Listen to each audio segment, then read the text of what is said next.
hate that you asked that. I get to do these things over here. It's great. Hello, Lesley. It's Nikki calling. Hi, Nikki! Woo! How are you, honey? I am so well. How are you? I'm good. I'm having so much fun calling all these contestants, all these delegations, and all of you have such inspiring, unique stories. And every time I call a new delegation, I'm like, oh my God, tell me more, tell me more. So, how are you holding up, first of all? I'm doing good. You know, I'm very lucky. I'm well. I'm safe. My family and friends are all thankfully not been affected too badly by this. I'm in New York. I'm in my apartment with my wife. We've been keeping it very, very tightly contained. New York's been quite frantic and quite panicky over the past few weeks, but I'm very lucky myself. I'm okay. Good. Thank God.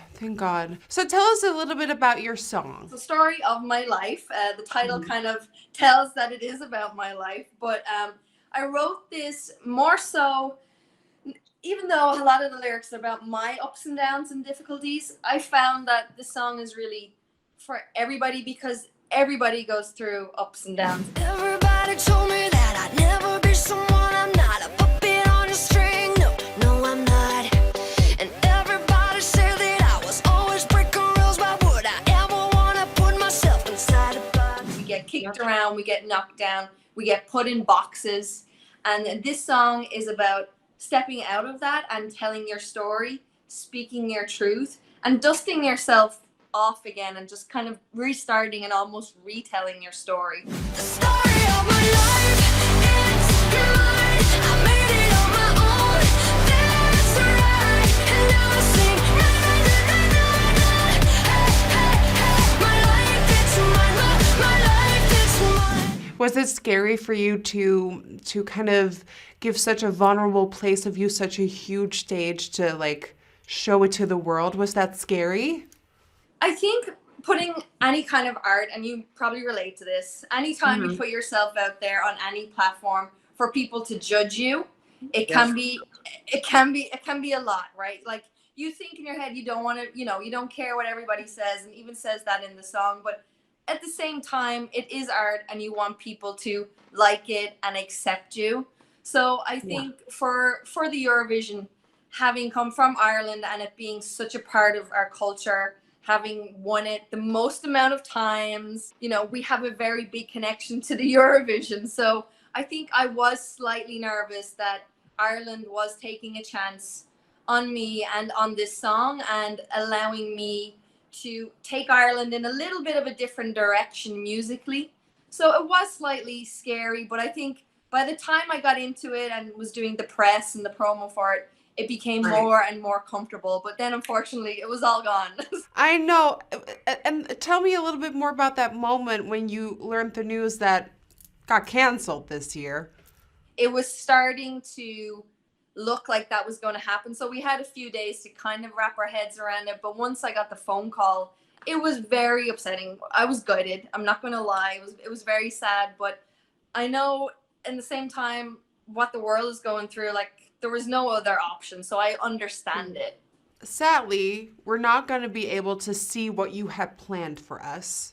But give us a little sneak peek on what you were planning. Well, after I appeared from the ceiling, there was going to be fireworks. No, I'm kidding. You had me. I was like, yes. I fall from the roof into a swimming pool of gold. No. As much as I would love to explain all of the sparkle that was going to happen on the night, my hope is that Philly and I will get to represent Ireland next year. So I'm going to save a few of those moments as a surprise, I hope. But it was, I can promise everybody, very, very big. Because tell me, have you been asked to come back for 2021? So RTE, which is the Irish broadcasters, we have talked and we find that right now with what's happening maybe isn't the best time to discuss something so far ahead. I had a great experience with them. We built a great team, and I will gladly come back if they decide that that's what they want to do. Right. And do you have a feeling? I mean, I'm very positive. No, I do have a good feeling that because things went so well that I would hope that they want to have me write another song. Has this been a lifelong dream of yours to compete? Yeah, I mean, I think it has been a checklist moment. You know, I've been fortunate enough to tour all over America. I wrote an album with Max Martin. I had a top 40 hit. I've worked with Katy Perry. Like, I've worked with so many people that I admire and I love. So I've had a lot of big moments, and the Eurovision definitely was like on my life list. Right. So I would still love to do it.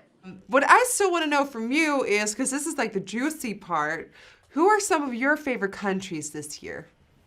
Countries this year. Okay, very good. Let me see. They're all so good, and I always feel terrible picking a few favorites. Don't worry. If I separate myself as a competitor on the songwriting stance, from the songwriting perspective, I do think Lithuania and Iceland were very hooky and different and in a world of their own. So who would you give your 12 points to? Nikki! Oh my god. Sorry, girl.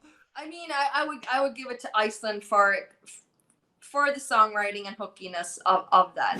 It's been some time and though hard to define, as if the stars have started to align. I hate that you asked that. I get to do these things over here. It's great. I want to thank you so much, Lesley, for this amazing chat. I think you're so awesome, but of course you didn't hear that from me. Ditto, I love you. Thank you for being you. Oh, thank you, honey. And yes to the music video. I loved it so much. Again, you didn't hear that from me. And hopefully we both get to meet each other in 2021. Please, I will see you there. Yes. All right, my love. Take care.